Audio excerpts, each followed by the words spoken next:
Henry and Emily's marriage was everything they had dreamed of and more. Their home was filled with warmth, laughter, and the kind of love that could weather any storm. Emily, with her kind heart and humble ways, brought peace into Henry's life, and he often said, "Emily, you're my blessing, my safe place." Emily wasn't just Henry's wife, she was his partner in every sense of the word. Together they built a life grounded in trust and understanding, and their days felt brighter just because they had each other.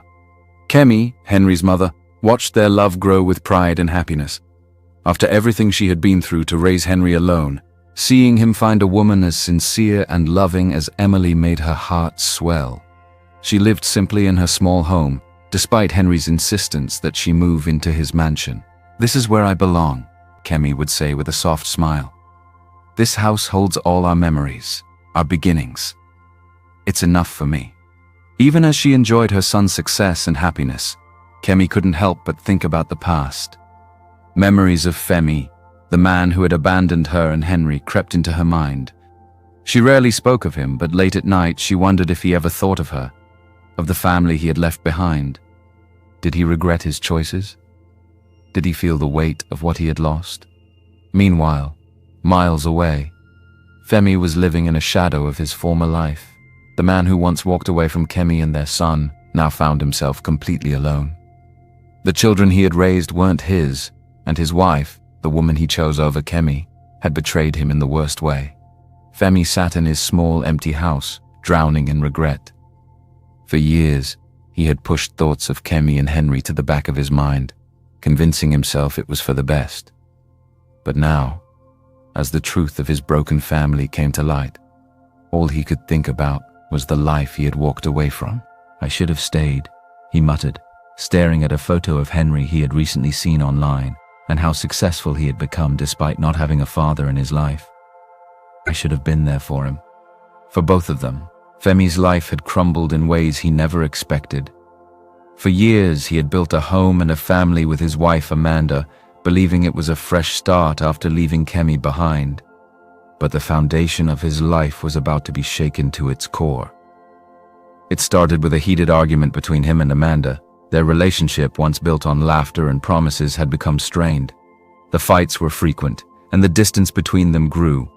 On this particular evening, Amanda's voice cracked as she screamed, "Femi, I'm tired of pretending." "Pretending?" Femi asked, his voice rising. "What are you talking about?" Amanda broke down in tears, clutching the edge of the dining table for support. "They're not your children, Femi," she whispered, barely audible. The room went silent. Femi felt like the air had been knocked out of him. "What did you just say?" he asked, his voice trembling. "They're not yours," Amanda repeated, sobbing now. "I lied to you. The children are Michael's. He was my boyfriend back in university.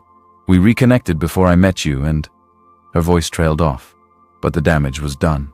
Femi stared at her, his mind racing. His children, his pride, his reason for staying in the marriage even when things got tough, weren't his. "You've been lying to me all these years?" he finally managed to say. Amanda nodded.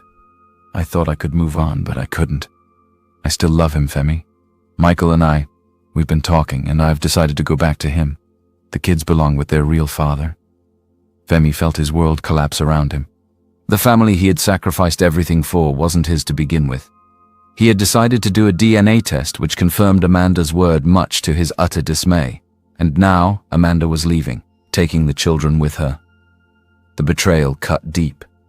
But deeper still was the void left by the realization that he was utterly alone.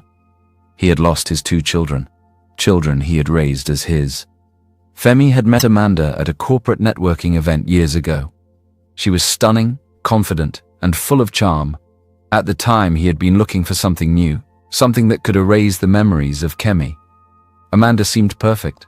She was eager to settle down, and before long, they were married. When Amanda announced her pregnancy shortly after, Femi felt a sense of relief. "This is my second chance," he had thought. "A chance to do things right, to start afresh." But there were signs, small inconsistencies that Femi brushed aside. Amanda's hesitation when asked about her past, the way she avoided certain topics, her late nights, and the peculiar way she spoke about her old university friends. He ignored them all, convincing himself that every relationship had its secrets. As the years went by, Amanda's true feelings began to surface. She grew distant, often disappearing for hours, claiming she was visiting friends or handling errands. Femi tried to hold the family together, but the more he tried, the more things unraveled. After Amanda left, Femi sat alone in the house that once felt full of life. The silence was deafening. Tears streamed down Femi's face as he whispered, "I had the chance to have a family once. A real family." Memories of Kemi flooded his mind. Her strength, her kindness, the way she had fought to keep their family together even when he had failed her. He thought of Henry, the son he had abandoned, now a grown man with a life of his own, and very successful too. "I need to make things right," Femi said to himself. It wouldn't be easy, and he knew he had no right to ask for forgiveness, but he had to try, for Kemi, for Henry, for himself. The air was filled with joy and laughter as Henry and Emily celebrated their one-year anniversary. The small gathering of close friends and family took place in their beautiful garden, adorned with fairy lights and soft music playing in the background. Emily, radiant in a simple white dress, smiled at Henry, who couldn't take his eyes off her. Kemi watched the couple from a corner of the garden, her heart brimming with pride and gratitude. Her son had found a woman who truly loved him, a woman who stood by his side through thick and thin. As she sipped her drink, she thought back to the struggles they had faced together. "God has been faithful," she whispered to herself. When it was time for speeches, Henry stood up and held Emily's hand. "This year has been the best of my life because of you," he said. "Emily, you've shown me what true love means. I promise to keep loving you, growing with you, and protecting what we have." Emily's eyes filled with tears as she responded, "You've given me a love I never thought I deserved. You've made me stronger, Henry. Thank you for being my home." The crowd cheered as Henry kissed Emily, sealing their vows with heartfelt applause. Kemi wiped a tear from her eye. She felt a deep sense of fulfillment knowing that her sacrifices had not been in vain. A few days after the celebration, an unexpected storm rolled into their lives. Jane, the woman who had once tried to trap Henry, reappeared. She had been watching from the shadows, filled with jealousy as she saw Henry's life unfold with Emily. It ate at her to see him so happy, knowing she had been cast aside. Jane had spent the past year plotting her revenge. She was determined to destroy the life Henry had built and reclaim what she believed was hers. "If I can't have him," she muttered to herself, "then no one will." The days following Henry and Emily's anniversary were filled with joy and gratitude. Emily often found herself reflecting on how much they had grown together, while Henry remained dedicated to building their future. Kemi, watching from the sidelines, felt a profound sense of pride. She thanked God daily for the peace her son had found and the woman who loved him so purely. But storms don't always announce their arrival. One evening, Henry attended a high-profile charity gala on behalf of his company. Emily had chosen to stay home, feeling under the weather. "You go ahead, love," she told him with a reassuring smile. "I'll be fine." The gala was grand, with influential figures networking under the glow of crystal chandeliers. Jane, who had been lying in wait for her opportunity, made her move. Dressed in a striking gown, she approached Henry casually, pretending to bump into him. "Henry," she said, her voice smooth and familiar. "It's been a while." Henry stiffened at the sight of her. "Jane," he replied coldly, "what are you doing here?" "Relax," she said with a small laugh. "I'm just here for the charity. It's good to see you." Henry kept the interaction brief, unwilling to entertain her further. But Jane was relentless. Throughout the night, she maneuvered herself into Henry's space, acting friendly and warm. At one point, she offered him a drink, which he accepted without suspicion. Hours later, Henry's head swirled with confusion as the drink's effects took hold. His memory blurred and everything around him became a haze. He vaguely remembered Jane helping him into a car, but beyond that, nothing. The next morning, Henry woke up in a hotel room, his heart pounding as he realized Jane was there with him. She sat at the edge of the bed looking smug. "What's going on?" Henry demanded, his voice hoarse. Jane smiled wickedly. "Relax, Henry," she said. "You had a bit too much to drink. I helped you out." Henry looked around, his panic rising. "What are you talking about? Nothing happened between us." Jane shrugged, her smile not faltering. If that's what you want to believe. He stood abruptly, anger surging. Jane, listen to me. Whatever you think happened last night didn't. Stay away from me. Jane chuckled as she watched him leave. We'll see about that, Henry, she murmured to herself. For 2 weeks, Henry tried to forget about the incident. He told no one, choosing to bury the memory and move on with his life. Things returned to normal, or so he thought. One afternoon, as Henry worked in his office, Jane walked in unannounced. She closed the door behind her, her expression one of feigned concern. What are you doing here? Henry snapped, his frustration evident. Jane reached into her bag and pulled out a folded piece of paper. I thought you should know, she said, holding it out to him. Henry unfolded the paper, his eyes scanning the words. It was a positive pregnancy test result. You're lying, he said flatly, looking up at her. Jane raised an eyebrow, her tone calm but icy. You can deny it all you want, but the baby is yours, Henry. No, he said firmly. Nothing happened between us. You drugged me, Jane. You're not going to manipulate me into believing your lies. Jane crossed her arms, smirking. Think what you want, but the world won't see it that way. Imagine what Emily would think. Imagine how this will affect your perfect little life. Henry clenched his fists, his mind racing. Jane's words struck a nerve, and he couldn't ignore the risk of her lies spreading. What do you want? He asked through gritted teeth. I'll let you figure that out, she said with a sly smile, walking out of the office. That evening, Henry came home distracted. Emily noticed immediately. Henry, is everything okay? She asked gently. He forced a smile. Just a long day at work. Nothing to worry about. But Emily wasn't convinced. The man she knew so well seemed distant, and it unsettled her.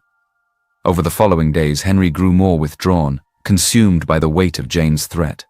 Emily's concern deepened, though she didn't press him, hoping he would open up in his own time.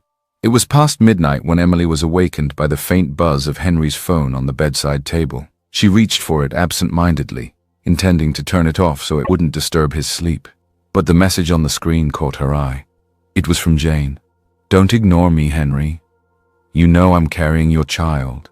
We need to talk about this. Emily froze, her heart beating very fast. The words blurred as tears filled her eyes. She glanced at Henry, who was sound asleep, completely unaware of the storm brewing beside him. The next morning, Emily couldn't hold back any longer. As Henry came down for breakfast, she placed the phone on the table, her expression a mixture of hurt and anger. Care to explain this? She asked, her voice trembling. Henry picked up the phone and read the message. His face paled as he realized what had happened. Emily? I can explain, he began, but she cut him off.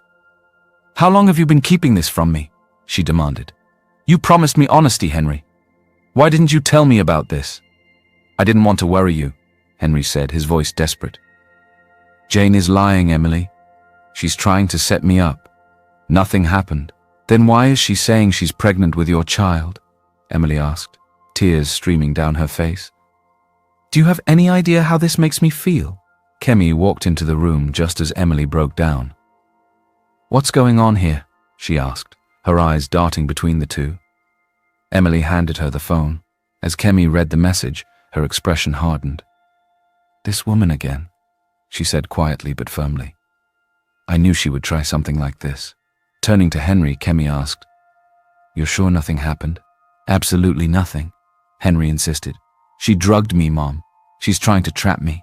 Kemi placed a comforting hand on Emily's shoulder. Listen to me, Emily. I've seen this before. Jane tried to do this to Henry once, and I wouldn't be surprised if she's doing it again, but we'll get to the bottom of this. Kemi wasted no time. She started digging into Jane's life, determined to find the truth. Her instincts told her Jane's pregnancy was real, but she also suspected that the child wasn't Henry's. The thought of Jane causing turmoil in her family again made Kemi even more determined to uncover the truth. Determined to protect her family, Kemi began digging into Jane's life. She reached out to friends and acquaintances who might know more about Jane's recent activities.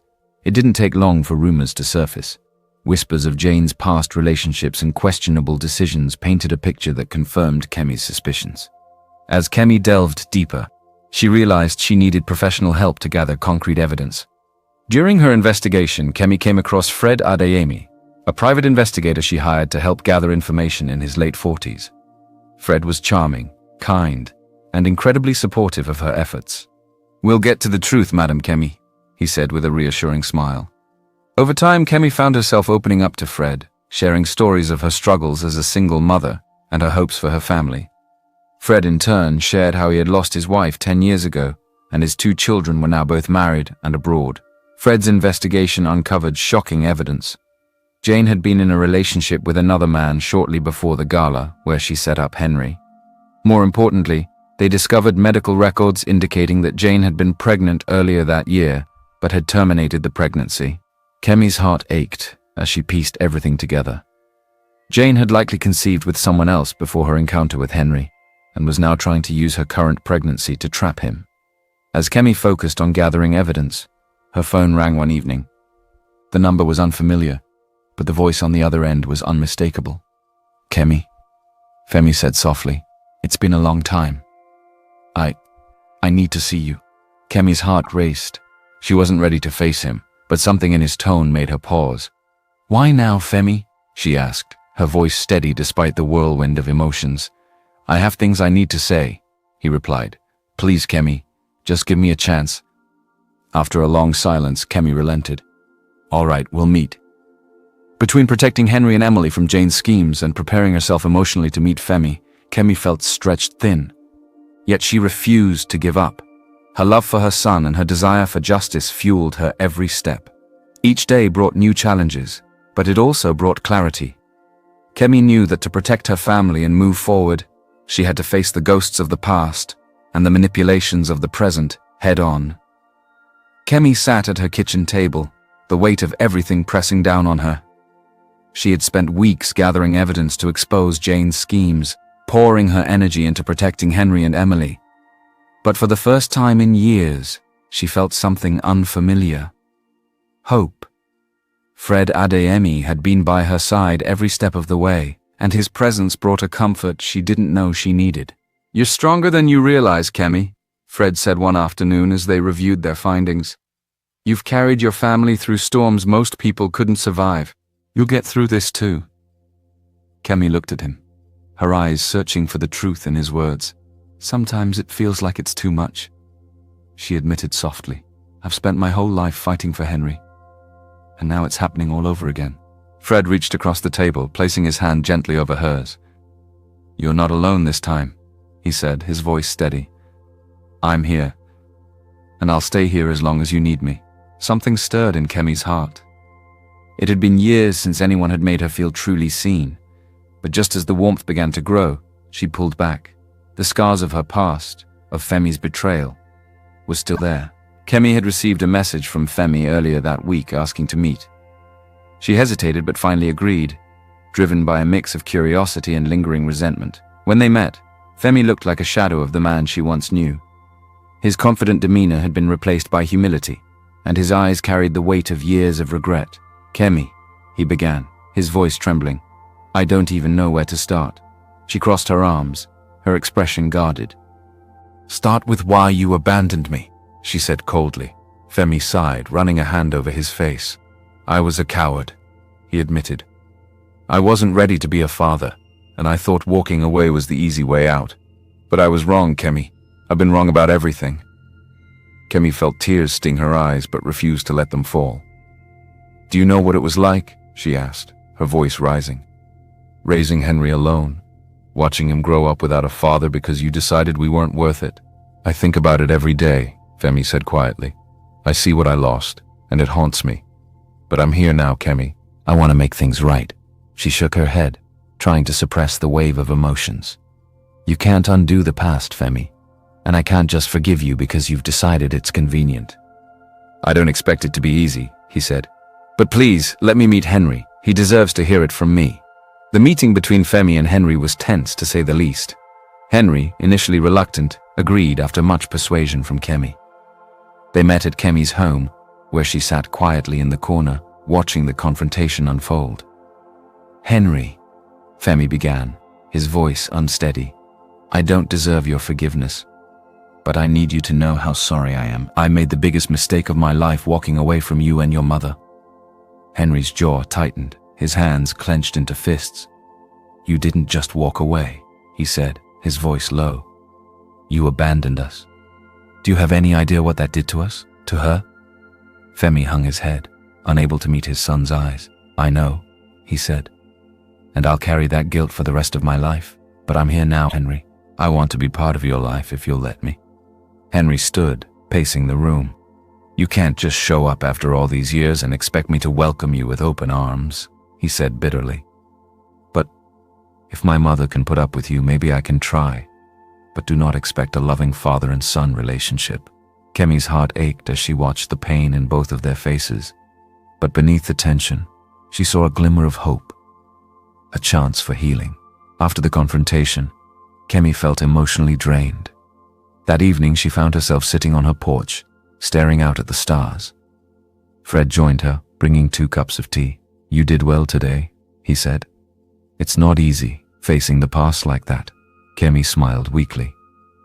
"It's exhausting," she admitted, "and I don't know if I have the strength to keep doing this." Fred's voice was gentle but firm. "You have more strength than you know, Kemi, and you don't have to do it alone."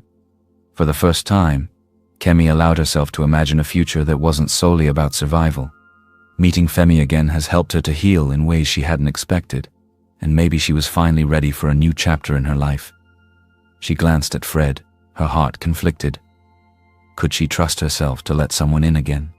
As the weeks went on, Kemi and Fred spent more time together, their bond growing stronger. Fred's kindness and steady presence became a source of comfort for Kemi. She found herself laughing again, something she hadn't done in years. But with every step forward, Kemi's fear of repeating the past held her back. One evening, as they sat in the garden, Fred looked at her and said, "You don't have to be afraid, Kemi. I'm not him.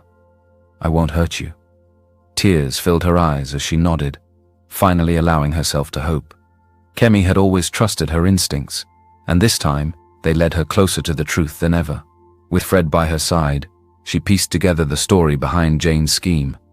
But as the revelations surfaced, so did tensions within Henry and Emily's marriage. The weight of doubt and betrayal strained their once happy relationship. Since the night Emily discovered Jane's text message, her relationship with Henry had been on shaky ground. She tried to trust him, but the lack of transparency gnawed at her. Each time she looked at him, she saw the possibility of betrayal, no matter how much her heart wanted to believe him. "You should have told me everything from the start," Emily said one evening, her voice heavy with frustration. "How can I trust you when you're hiding things from me?" Henry ran a hand through his hair, his frustration mirroring hers. "Emily, I didn't tell you because I didn't want to hurt you. I wanted to handle it and protect you." "But protecting me means being honest with me," Emily shot back. "I feel like I'm standing in the dark while you're fighting a battle I don't even know about." The distance between them grew as their conversations turned into arguments. Henry felt trapped, and Emily felt abandoned. Their home, once filled with warmth and laughter, became a place of tension and silence. Kemi noticed the strain between her son and daughter-in-law and immediately suspected Jane's manipulation. "I won't let her destroy this family," Kemi thought, her resolve hardening. She sat Emily down one afternoon, speaking to her with the tenderness of a mother. "Emily, I know Henry is a good man," she said. "And I also know Jane has done everything in her power to make you doubt him. Don't let her win." Emily wiped her tears. "It's just so hard, Mama. I want to believe Henry, but this situation, it's tearing us apart." Kemi placed a comforting hand on Emily's. "Then let me help. I'll find the truth. I already have so much evidence, and when I do, you'll see that Henry's love for you is real." Fred's investigation unearthed shocking revelations. Jane had been in a relationship with another man months before the gala, and medical records confirmed she had terminated a pregnancy earlier in the year. "Kemi, look at this," Fred said one evening, spreading documents across the dining table. "These records show that Jane was involved with another man shortly before she orchestrated her scheme with Henry. I got my hands on her pregnancy test report, and the date of her pregnancy shows she was already pregnant before she met Henry." Kemi felt a surge of relief and anger. "She's playing a dangerous game," she said. "But we'll make sure the truth comes out." Kemi nodded, her determination growing. We need to make sure Henry and Emily see this. It's the only way to set things right." To Kemi's surprise, Femi stepped forward to help present the evidence.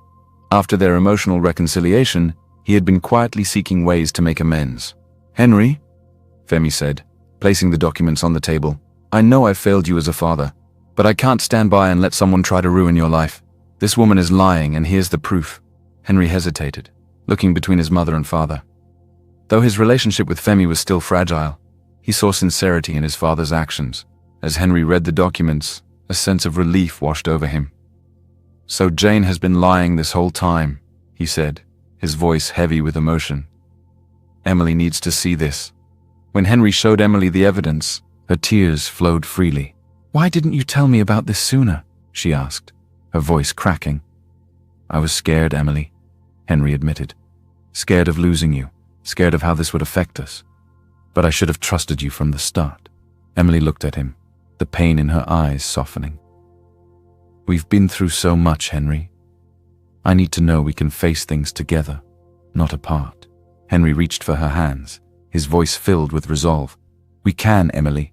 I promise, no more secrets." As Jane realized her lies were unraveling, her desperation escalated.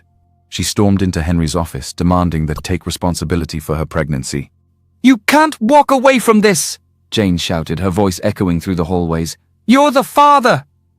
Henry remained calm, holding the evidence in his hand. "Jane, this is over. I know about your previous abortions, and I know this child isn't mine. You need to stop this before it gets worse." Realizing she was cornered, Jane broke down, confessing that she had fabricated the story to trap Henry. Her admission brought relief, but also a lingering bitterness for the pain she had caused. With Jane's schemes finally exposed, Kemi allowed herself a moment to breathe. As she sat in her garden one evening, Fred joined her, their bond stronger than ever. "You've been amazing through all of this," Fred said, handing her a cup of tea. "Your family is lucky to have you."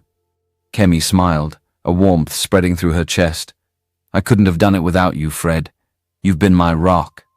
Fred placed his hand over hers, his voice soft. "And I'll always be here for you, Kemi." Her heart fluttered. The house felt different after the truth about Jane had been revealed. For the first time in weeks, the tension that had hung in the air seemed to dissipate. Emily sat on the couch, staring at the evidence Henry had shared with her, the final pieces of proof that cleared his name. Henry knelt in front of her, his hands trembling as he held hers. "Emily," he began, "I should have been honest with you from the start. I let my fear and pride get in the way, and it hurt you. I'm so sorry." Emily looked at him, her eyes glistening with tears. "Henry," she said softly, "I was hurt because I love you. I wanted to believe you, but the doubt, it was too much. Now I see the truth. You didn't betray me. Jane did." Henry's grip on her hands tightened. "I'll spend the rest of my life making it up to you. And as for Jane, she is gone from our lives forever. I made sure of that." Emily leaned forward, wrapping her arms around him. "You don't have to, Henry. I forgive you." The days that followed were filled with happiness and joy. They took long walks together, talked late into the night, and made a conscious effort to rebuild the trust that had been strained. Each moment brought them closer, their bond growing stronger than ever. Weeks later, Emily began to notice changes: exhaustion, nausea, and an unexplainable glow. At Kemi's insistence, she visited a doctor, and the news she received brought her to tears. When Henry returned home that evening, she greeted him with a small box. Inside was a tiny pair of baby shoes and a note that read, "We're going to be parents." Henry stared at the note, his eyes wide with disbelief. "Emily, are you serious?" She nodded, tears streaming down her face. Henry pulled her into his arms, his joy overflowing. "This is the best news of my life," he said. Kemi watched her son and daughter-in-law with pride and gratitude. She had fought so hard to give Henry a good life, and now she was seeing the fruits of her labor. But her own life had also taken an unexpected turn. Fred had become a constant presence, his kindness and patience slowly breaking down the walls Kemi had built around her heart. One evening, as they walked through the neighborhood, Fred took her hand. "Kemi," he said, his voice tender, "you've spent so much of your life giving to others. Let someone take care of you for a change." Kemi smiled, her heart full of hope. "I think I'd like that," she said softly. Femi had been watching from the sidelines, grateful for the forgiveness Kemi and Henry had offered him. He attended family dinners, slowly rebuilding his relationship with his son. Though the loneliness of his choices lingered, he found solace in being a part of their lives again. One evening, as he sat with Kemi, he said, "I'll never forgive myself for what I did, but knowing you and Henry have given me a second chance, it means everything. We can't change the past, Femi, but we can try to build a better future," Kemi said. As Emily and Henry prepared to welcome their child, they decorated the nursery together, choosing soft colors and filling it with love and anticipation. Kemi, now embracing her relationship with Fred, reflected on her journey with a sense of peace. The family gathered one evening for a quiet celebration. As they laughed and shared stories, Kemi looked around the room, at Henry and Emily, who were more in love than ever, at Femi, who was trying to heal, and at Fred, who had brought a new kind of joy into her life. Under the glow of the evening light, she felt a deep sense of fulfillment. Life had been full of challenges, but it had also been full